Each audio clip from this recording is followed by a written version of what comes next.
तो मंगलवार को उनको पंचोपचार उनकी पूजा कीजिए, धूप, नैवेद्य, दीप वगैरह दिखाने के बाद उनको चोला चढ़ाइए, चोला अर्पित कीजिए और उनके सामने वो बड़ का पत्ता रख दीजिए। जय सिया राम। सब सुख लहे तुम्हारी सरना, तुम रक्षक काहू डरना।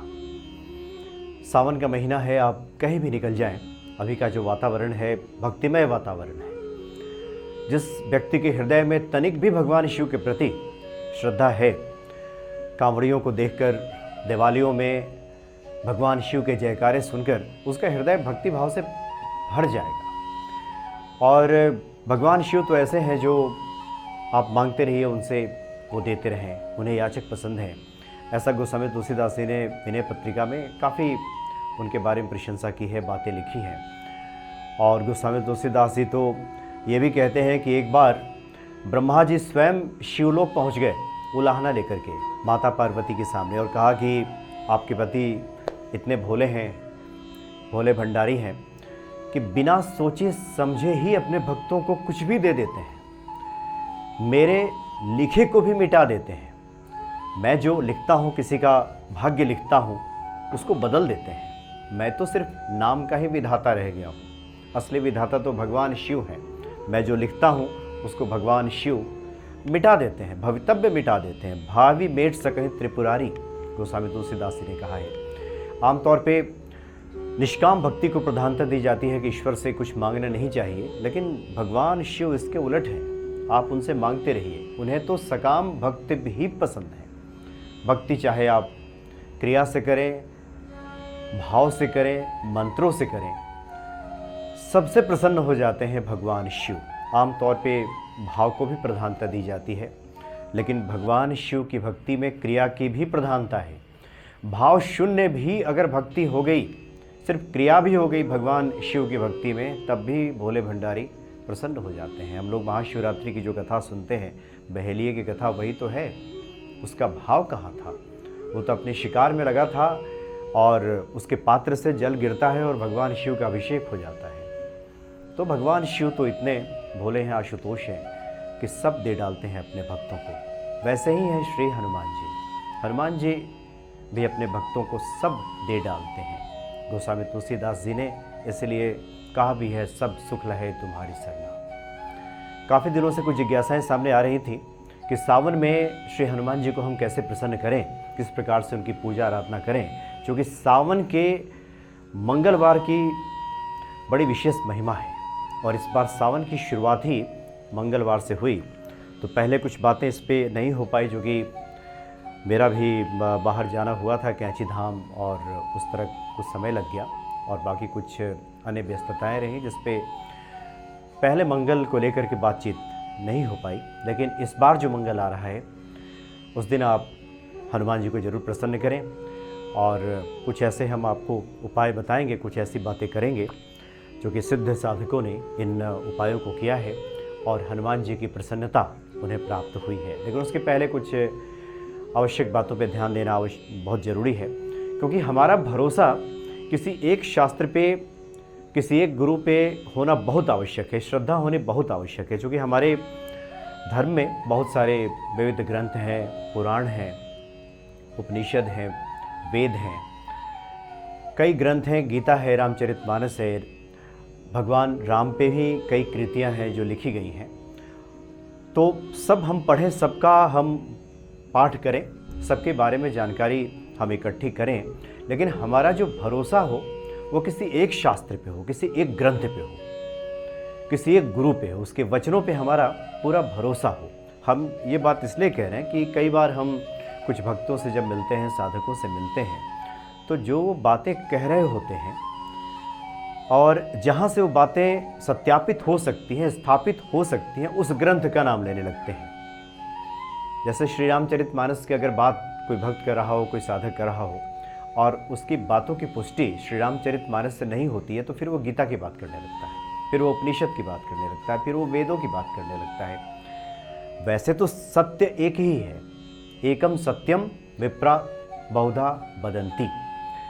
अलग अलग तरीके से उसको संतों ने कहा है, लेकिन एक शास्त्र पे जब हमारा भरोसा होगा किसी अगर गोस्वामी तुलसीदास जी को हम मानते हैं, श्री हनुमान चालीसा का हम अगर पाठ करते हैं तो उसके एक एक शब्दों पे हमारी पूरी श्रद्धा होनी चाहिए, पूरा विश्वास होना चाहिए।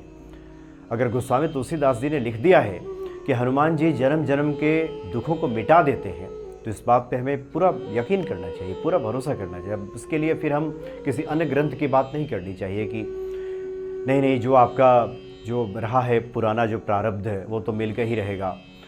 ठीक है, वो भी बातें कही गई हैं, समय विशेष पे कही गई हैं, संदर्भ बहुत आवश्यक है, किस संदर्भ में बात कही गई है ये बहुत आवश्यक है। लेकिन हमारा भरोसा अगर श्री रामचरितमानस पे है, हनुमान चालीसा का हम पाठ करते हैं, तो उसके एक एक शब्दों पे हमारा भरोसा होना चाहिए। ज्ञानार्जन के लिए, ज्ञान इकट्ठी करने के लिए हम सभी ग्रंथों को पढ़ें, सबका हम पारायण करें, सबका पाठ करें। लेकिन जब उसको क्रिया में उतारने की बात हो, जो हमारा भाव हो किसी एक ग्रंथ के प्रति अटूट हो, उसमें किसी प्रकार का संशय की स्थिति नहीं बननी चाहिए। और जब हम संशय करना शुरू करेंगे तो फिर फलीभूत नहीं होगा। स्वयं भगवान श्री कृष्ण ने कहा है कि संशयात्मा विनश्यन्ति। अगर आपने संशय किया तो फिर फलाफल बहुत दूर हो जाता है। और संशय रहित आप तभी हो पाएंगे जब किसी एक ग्रंथ पे आपका भरोसा होगा, किसी एक गुरु पे भरोसा होगा। अगर हमारा भरोसा रामचरितमानस पे है, अगर हमारे जीवन को रामचरितमानस से हमारा जीवन नियंत्रित होता है, उससे दिशा मिलती है हमें, हमारा जो आत्मबल है उससे बढ़ता है, तो फिर हमारा भरोसा उसी पे होना चाहिए। अन्य ग्रंथों की हम बात करें, जानकारी लें, ज्ञान को हम लगातार उसका पोषण दें, उसको बढ़ाएं, लेकिन भरोसा तो किसी एक ग्रंथ पे ही होना चाहिए हमारा, और उसकी एक एक शब्दों पे हमारा पूरा विश्वास होना चाहिए, तभी शीघ्र कृपा प्राप्त होती है। और ऐसा कई संतों का मत है। कई बार होता है कि कुछ जो संत ही भी, साधक भी बहुत सारे ग्रंथों को पढ़ने के बाद फिर संशय में आने लगते हैं कि ये ठीक है कि वो ठीक है। अगर प्रारब्ध सही है तो फिर गोस्वामी तुलसीदास ने लिखा है कि जन्म जन्म के दुख बिसरावे, वो जन्म जन्म के दुख कैसे बिसरा देते हैं। गोस्वामी तुलसीदास ने लिखा है कि सुगम अनुग्रह तुम्हारे तेते, अगर आपकी कृपा हो जाए हनुमान जी तो फिर सबका अनुग्रह हमें मिलने लगता है, सारे ग्रह हमारे अनुकूल हो जाते हैं। तो फिर शनि राहु केतु ये क्या करते हैं, अगर हमारी कुंडली में उनकी दशा इस प्रकार की है तो फिर क्या होगा। ये तमाम तरह की बातें जब आपके दिमाग में आएंगे तो आप संशय में पड़ेंगे, आप भ्रम में पड़ेंगे, और फिर ये जो भक्ति है उसमें भी संशय उत्पन्न हो जाएगा, द्वंद्व आने लगेगा, भेद बुद्धि आने लगेगी। गोस्वामी तुलसीदास जी ने जब लिख दिया है कि और देवता चित्त न धरई, हनुमत से सर्व सुख करई, तो अगर हमारा पूरा भरोसा है तो हनुमान जी में ही सभी देवी देवता हैं। हनुमान जी की आपने पूजा कर लिया, भगवान शिव की पूजा होगी। भगवान शिव की आपने पूजा कर ली, हनुमान जी की पूजा होगी। भगवान राम की आपने पूजा कर ली, हनुमान जी की पूजा होगी। मूलतः सभी एक ही हैं। अगर हनुमान जी में आप सबका दर्शन करते हैं तो हनुमान जी की आपने पूजा कर ली, सबकी पूजा होगी। तो हमें उन बातों से बचने की आवश्यकता है जो हमें संशय में डालते हैं, जो हमारे भीतर भ्रम पैदा करते हैं, भेद बुद्धि को बढ़ाते हैं, संशय आत्मा हमें बनाते हैं। और जो संशय जिसके हृदय में आ गया फिर वो कहीं का नहीं रहता। अगर आप मानते हैं कि हनुमान जी सब करते हैं, सब सुखों को प्रदान करते हैं, जैसे ही आपका ये विश्वास अटूट होगा, हनुमान जी सब करेंगे, क्योंकि हनुमान जी क्या नहीं कर सकते। हमें कई बार इस विषय पे बातें की हैं। तो मंगलवार को आप जलाभिषेक तो भगवान शिव का करेंगे ही, क्योंकि इस बार 59 दिनों का सावन है, तो भक्त प्रतिदिन भगवान शिव का जलाभिषेक तो करें ही। और जो हनुमान जी के भक्त हैं, जो साधक हैं, उस दिन विशेष तौर पे हनुमान जी की आराधना करें। सुबह नहा धो करके पहुंच जाएं भगवान के मंदिर में, और जहां पे भगवान शिव और हनुमान जी विराजमान हों। और लगभग सभी मंदिरों में ऐसा होता है। हनुमान जी तो सब जगह होते हैं और भगवान शिव भी विराजमान होते ही हैं। तो वहाँ आप चमेली के तेल का दीपक जलाइए। जब आप मंदिर पहुँचे, भगवान शिव को जलाभिषेक करें, उसके बाद चमेली के तेल का दीपक जलाएं और वहाँ पे श्री राम रक्षा स्तोत्र का पाठ कीजिए। इससे भगवान शिव भी प्रसन्न होंगे और श्री हनुमान जी की प्रसन्नता भी आपको प्राप्त हो जाएगी, और स्वयं आप श्री राम की आराधना कर रहे हैं। इस तरह से सभी देवी और देव शक्तियों की कृपा आपको प्राप्त हो जाएगी। और नहीं तो कम से कम आप श्री हनुमान चालीसा और शिव चालीसा का पाठ कीजिए। ये आप मंगलवार को कीजिए, तो इससे आपके जीवन में शुभता की प्राप्ति होगी। कुछ अन्य भी उपाय हैं जो बड़े कारगर हैं। ये देखा गया है कि अगर किसी के पास पैसा नहीं टिकता तो कुछ संतों ने स्वयं कहा है कि जो गृहस्थ है वो तो करते ही हैं, संतों को भी पैसे की आवश्यकता होती है। जीवन कार्य चलाने के लिए बहुत सारे ऐसे कार्य हैं जो लक्ष्मी की कृपा के बिना वो संभव नहीं हो पाएंगे। तो एक बड़ा ही अचूक उपाय है, ये बड़ के पत्ते का है। आप नहा धो करके बड़ के पत्ते को तोड़िए, लीजिए वहाँ से, नीचे गिरा हुआ नहीं, आप तोड़िए। जो स्वच्छ पत्ता हो, जो खंडित ना हो, उस बड़ के पत्ते को तोड़िए, उसको अच्छे से स्वच्छ कर लीजिए। गंगा जल हो तो उससे धो लीजिए, नहीं तो साफ पानी से, जल से आप उसको धो लीजिए। और उसके बाद हनुमान जी के मंदिर में जाकर, या आपके घर में हनुमान जी विराजमान हैं, अगर मूर्ति स्वरूप में आपने विराजित किया है, तो मंगलवार को उनको पंचोपचार उनकी पूजा कीजिए। धूप, नैवेद्य, दीप वगैरह दिखाने के बाद उनको चोला चढ़ाइए, चोला अर्पित कीजिए और उनके सामने वो बड़ का पत्ता रख दीजिए और उनसे प्रार्थना कीजिए कि आपके जीवन में जो भी परेशानी, खास करके आर्थिक संकट, जो कठिनाइयाँ हैं, वो हनुमान जी दूर करें। और उसके बाद फिर उस पर रोली से श्री राम लिख दीजिए। और उसमें बहुत लोग पूछते हैं कि किस चीज़ से लिखें। अनार का कलम मिल जाए तो बहुत बढ़िया, नहीं मिले तो कोई बात नहीं, अपने उंगलियों से लिख लीजिए, तर्जनी उंगली से भी लिख सकते हैं आप। या फिर कोई भी बड़ का पत्ता आप जब लाएंगे, उसके डंठल को जब तोड़ देंगे आप, तो उस डंठल से भी आप लिख सकते हैं। श्री राम लिख दीजिए। श्री महालक्ष्मी आ गई और राम जो स्वयं नारायण है उनका नाम उस पर आ गया। उस बड़ के पत्ते को अपने तिजोरी के स्थल पर रख लीजिए या फिर अपने पर्स में रख लीजिए। और ऐसा देखा गया है कि इससे पूरे साल आपकी बरकत बनी रहेगी, पैसे की कमी, पैसे की जो चिंता है वो नहीं सताएगी। और फिर अगले साल जब सावन आए तो उस मंगलवार को फिर आप यही उपाय दोहराइए और जो बड़ का पत्ता है उसको प्रवाहित कर दीजिए बहते जल में। आसपास में अगर नदी ना हो तो फिर आप कहीं रख दीजिए, स्वच्छ जहाँ पवित्र जगह हो वहाँ पर रख दीजिए, किसी पेड़ के नीचे वगैरह रख दीजिए। तो बड़ का पत्ता है वो, कोई इससे पर्यावरण को भी नुकसान नहीं पहुँचेगा।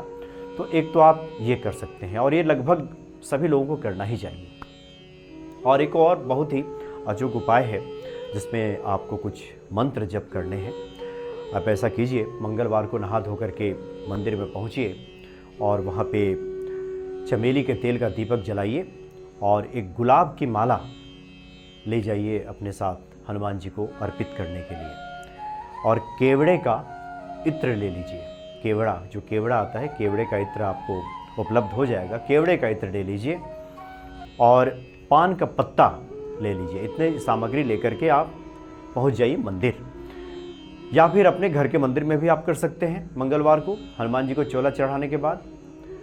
या फिर आप मंदिर पहुंचे हैं तो पंडित जी को कुछ द्रव्य दक्षिणा दीजिए कि वो हनुमान जी को चोला चढ़ा दें। सामग्री आप ले गए हैं तो उनसे आग्रह कीजिए कि हनुमान जी को वो चोला चढ़ा दें। और उसके बाद वहाँ पे चमेली के तेल का आप दीपक जला लीजिए और जो गुलाब की माला आप ले करके गए हैं वो हनुमान जी को पहना दीजिए।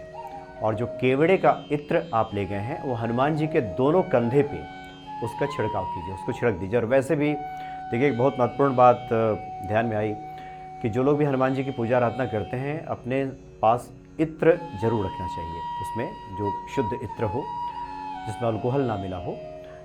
चूँकि अन्य जो इत्र आते हैं कई बार अल्कोहल मिला होता है, तो वो ना लें। जो शुद्ध इत्र है, केवड़े का इत्र या फिर गुलाब का इत्र, प्रतिदिन की पूजा में भी हनुमान जी को अर्पित करना चाहिए। उनको इत्र अर्पित करना चाहिए हनुमान जी को। सुगंधिम पुष्टिवर्धनम, तो किसी सुगंधि का इस्तेमाल करना चाहिए हनुमान जी की पूजा में। तो जिस दिन आप मंगलवार को मंदिर जाएं तो वही जो केवड़े का इत्र है हनुमान जी के दोनों कंधे पे आप उसको छिड़क दीजिए। और उसके बाद प्रार्थना कीजिए, श्री हनुमान चालीसा का पाठ कीजिए और तुलसी की माला से एक मंत्र है जिसका आप जप कीजिए। और वो मंत्र है राम रामेति रामेति रमे रामे मनोरमे सहस्त्रनाम ततुल्यम राम नाम वर्णानने। इस मंत्र का आप कम से कम 5 माला जप कीजिए। तुलसी की माला से ये जप करना है आपको। और इस तरह से श्री हनुमान जी की कृपा आपको प्राप्त होगी। किसी प्रकार की कठिनाई जीवन में है उससे आप निजात पाएंगे। और विश्वास कीजिए, जो लोग भी हनुमान जी की शरण में हैं, जैसा कि हमने शुरू में ही कहा, जिनको गोस्वामी तुलसीदास जी की पंक्तियों पे भरोसा है, उनके शब्दों पे भरोसा है, उनका भरोसा है कि सब सुख लहे तुम्हारी सरना, तो हनुमान जी आपको सब सुख निश्चित ही प्रदान करेंगे। भरोसा बहुत आवश्यक है, ये श्रद्धा बहुत आवश्यक है। पहली शर्त है भक्ति की श्रद्धा होनी चाहिए। तो श्रद्धा, भरोसा, उन पंक्तियों पे आपको भरोसा होगा। किसी प्रकार का संशय किंतु परंतु लाने की आवश्यकता नहीं है। किंतु परंतु अगर जिन चीज़ों से आते हैं हमारे मन में, उन चीज़ों से दूर रहिए। ऐसे पाठ से दूर रहिए, ऐसे लोगों से दूर रहिए, ऐसे विचार जहाँ से आपको प्राप्त हो रहे हैं, जो आपकी भक्ति पे बाधक बनते हैं, उनसे दूर रहिए। क्योंकि जो अच्छे साधक हैं, जिनकी साधना पकी हुई है, परिपक्व है, वो तो किसी प्रकार की कुछ भी कहीं से कुछ बातें सुन लें तो उनकी साधना डिगेगी नहीं, उनके मन में किसी प्रकार का संशय नहीं आएगा। लेकिन जो शुरुआती दौर में है अभी, जिन्होंने अभी साधना शुरू ही की है, अभी तो भक्ति नई है, और उसी में इस प्रकार का कोई संशय डाल दे आपके मन में, तो फिर ये ठीक नहीं होगा। इसलिए पूरा प्रयास करें कि हम ऐसे वातावरण में रहें, ऐसे लोगों के बीच में रहें, ऐसा कुछ हम पाठ करें, ऐसा कुछ सुनते रहें, जिससे कि हनुमान जी के प्रति हमारी ये जो भक्ति है, श्रद्धा है, ये विश्वास है, वो बढ़ती रहे। वैसे भी श्री रामचरितमानस में सभी वेदों का, पुराणों का निचोड़ बताया गया है। समय समय पे साधक, समय पे संत उसी कथा को आगे बढ़ाते हैं, अलग रूप में प्रतिपादित करते हैं, अलग तरीके से उसको व्याख्यायित करते हैं, विस्तारित करते हैं कि हमारा कल्याण हो सके। लेकिन मूलतः सबों ने एक ही बातें कही हैं। लेकिन सबकी बातें हम एक ही बार में अगर सुनने लगे और सबकी बातें हम एक ही बार अपने दिमाग में अटाने लगे तो संशय खड़ा हो जाएगा। इसलिए फिर से हम दोहराते हैं कि किसी एक शास्त्र पे ही भरोसा कीजिए, वो जो कहता है उसी पे चलिए, उन्हीं वचनों पे आप भरोसा कीजिए। निश्चित तौर पे आपके मन में संशय नहीं आएगा, और जहाँ संशय नहीं है, जहाँ संशय रहित मन है, बुद्धि है, चित्त है, वहाँ पे निश्चित तौर पे हनुमान जी तुरंत कृपा करते हैं। सब परिहरि रघुवीर ही भजहु भजहि जहि संत। सब छोड़ के उस प्रकार से प्रभु श्री राम का भजन कीजिए जिस प्रकार से संत भजन करते हैं। बहुत बहुत धन्यवाद। जय सिया राम।